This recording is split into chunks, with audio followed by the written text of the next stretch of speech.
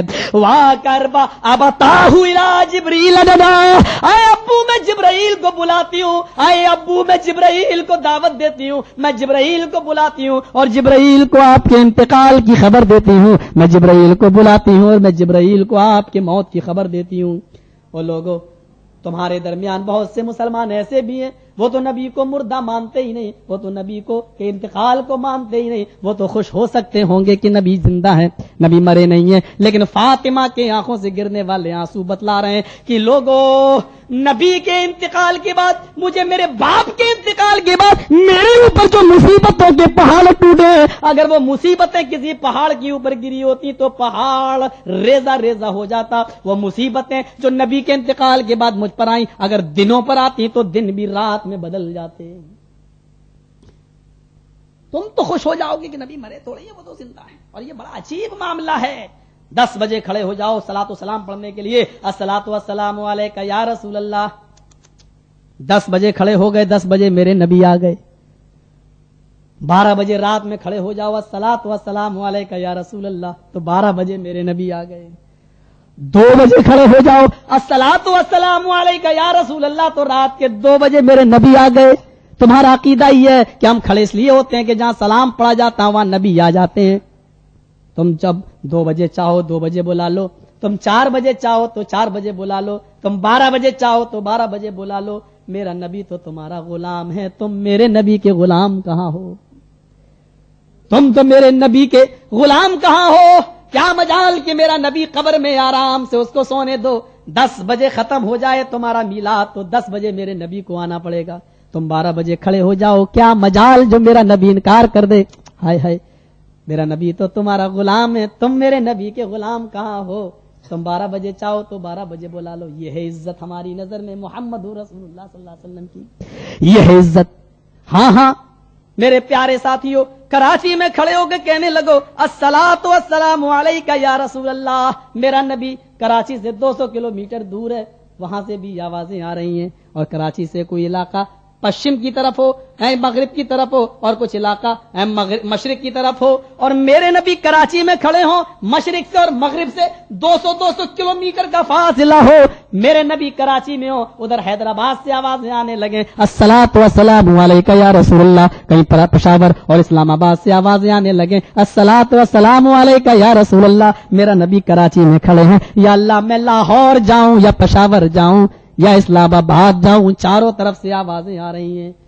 کھینچنے لگے، کوئی ہاتھ پکڑتا ہے، کوئی پیر پکڑتا ہے، وہ کہتا ادھر آؤ، وہ کہتا ادھر آؤ. چاروں طرف سے آوازیں آ رہی ہیں. حقیقت یہ کہ میرا نبی تو کہیں نہیں گیا، لیکن چھینا جھپٹی ایسی ہوئی کہ نبی اکرم کے سارے کپڑوں کو پھاڑ ڈالا، تار تار کر دیا. اور اگر ایسا نہ ہوتا تو کسی کو نبی کی پگڑی نہ ملتی، کسی کو نبی کا جوتا نہ ملتا، کسی کو نبی کی داڑھی کا بال نہ ملتا، کسی کو نبی کا امامہ نہ ملتا، کسی کو نبی کا کرتا نہ ملتا. یہ ساری چیزیں اسی چھینا جھپٹی میں ملی ہیں. تم نبی کا بال رکھے رہو، تم نبی کا جوتا رکھے رہو، میرے پاس تو جناب محمد رسول اللہ کی سیرت رہنے دو. کم سے کم ہم اہل حدیثوں سے یہ چیز تو نہ چھینو. تم نے ساری چیزیں چھین ڈالی میرے سامنے، جناب محمد رسول اللہ کا کردار تو رہنے دو.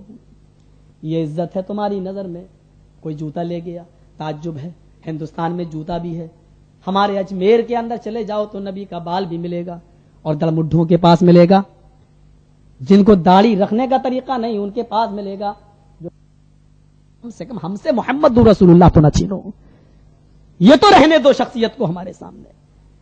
اور یہ اعلان بھی میں کرتا ہوں کہ انشاءاللہ جو بھی مسئلہ ہے وہ قرآن و حدیث سے ہٹ کر نہیں. تم پوچھو ہم فلاں امام کے مقلد ہیں، نوٹ ہمارے امام کے نزدیک کیسا ہے؟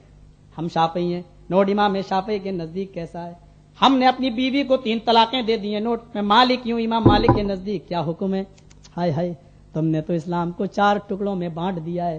تم اپنے عقیدے کے مطابق کہتے ہو نوٹ ہم یہ ہیں، مجھے میرے امام کے نزدیک بتاؤ. ہم اہل حدیث ہیں، ہم کہتے ہیں ہم نے اپنی بیوی کو 3 طلاقیں دے دی ہیں. قرآن و حدیث سے بتاؤ کہ قرآن و حدیث میں جناب محمد رسول اللہ کا طریقہ بتاؤ کیا ہے. آواز نکلتی ہے کہ اللہ کے نبی کے زمانے میں، ابو بکر کے زمانے میں اور حضرت عمر فاروق کے زمانے میں 2 سال تک ایک مجلس کی 3 طلاقیں ایک مانی جاتی تھی. او موتن مجہزا، موت، انکا میتن و انہم میتون، اے لوگو تم بھی مرو گے اور ہم بھی مریں گے، اے لوگو، اے نبی آپ کو بھی موت آئے گی اور دنیا والوں کو بھی موت آئے گی۔ جب اللہ کے نبی کا اعلان انتقال کا کی خبر پھیلی، ابو بکر آتے اللہ کے نبی صلی اللہ علیہ وسلم کی پیشانی کا بوسہ دیتے ہیں، حضرت عمر فاروق نے نبی کو دیکھا تو میان سے تلوار نکال لی، بخاری کی حدیث ہے۔ کون کہتا ہے کہ نبی کا انتقال ہو گیا؟ اللہ کی قسم اگر کسی نے کہہ دیا نبی کا انتقال ہو گیا میں گردن اڑا دوں گا۔ جیسے حضرت موسیٰ اللہ سے ملنے گئے تھے جبل طور پر، ایسے ہی اللہ کے نبی بھی ملنے گئے، وہ ضرور آئیں گے، جیسے موسیٰ آئے تھے پہاڑ سے اتر کر، ایسے اللہ کے نبی ضرور آئیں گے۔ یہ کوئی مجال نہیں تھی کہ کوئی شخص حضرت عمر فاروق کا مقابلہ کر سکے، میان سے تلوار نکال لی اور جنونی کیفیت میں کہہ رہے ہیں اگر کسی نے یہ کہہ دیا کہ اللہ کے نبی کا انتقال ہو گیا گردن اڑا دیں گے۔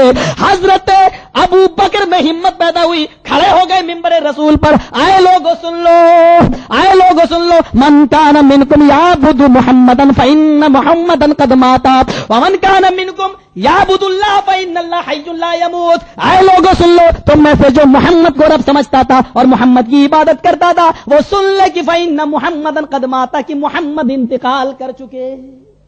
ابو بکر کے الفاظ ہیں، فإن محمدا قد مات، قد انتقل بھی نہیں کہا، قد وفا بھی نہیں کہا، قد حجبا بھی نہیں کہا، قد ماتا، ماتا کا اگر صحیح اور سلیس اردو میں اگر میں ترجمہ کروں تو یہ ہوگا کہ سن لو کہ محمد مر چکے۔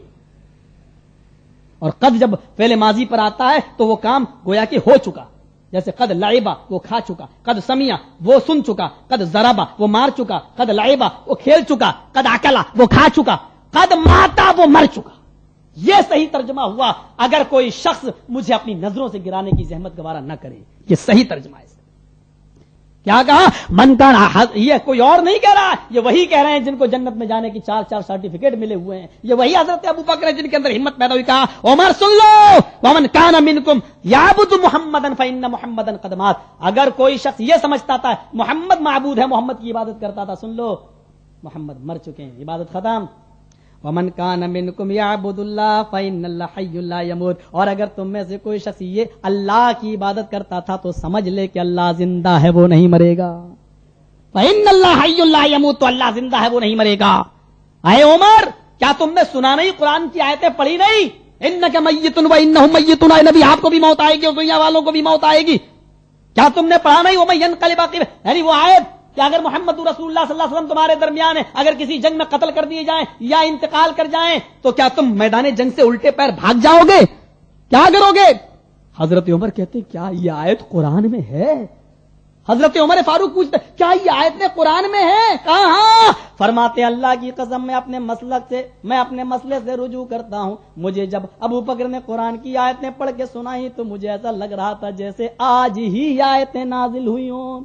قرآن کی آیتیں پڑھ کے سنائی گئی تو حضرت عمر نے رجوع کر لیا۔ یہ مسئلہ ہونا چاہیے ہمارا اور آپ کا۔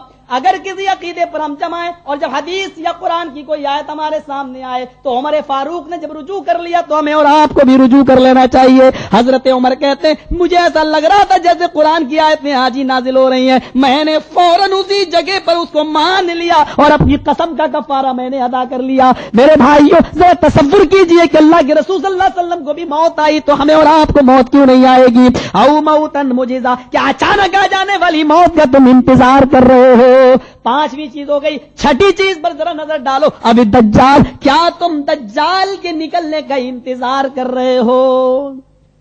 جب دجال آئے گا نیکیوں کے دروازے بند کر دیے جائیں گے، پھر کوئی نیکی قبول نہیں کی جائے گی۔ نیا آدمی اسلام لائے گا تو اس کا اسلام قبول نہیں کیا جائے گا۔ اے لوگو، اس دجال کے فتنے سے آنے سے پہلے تم نیک عمل کر لو، جب دجال آ جائے گا تب تم نیک عمل کرو گے۔ اب کیا تم قیامت کا انتظار کر رہے ہو؟ جب قیامت آئے گی تب تم نیک عمل کرو گے۔ ارے قیامت آ گئی، آج تو بدلے کا دن ہے، اب نیک کام کرنے کا دن نہیں ہے، آج تو یوم الجزا ہے، آج تو بدلے کا دن ہے۔ یہ وہ قیامت ہے جس کو بائبل میں ڈے آف ججمنٹ کہا گیا، فیصلے کا دن۔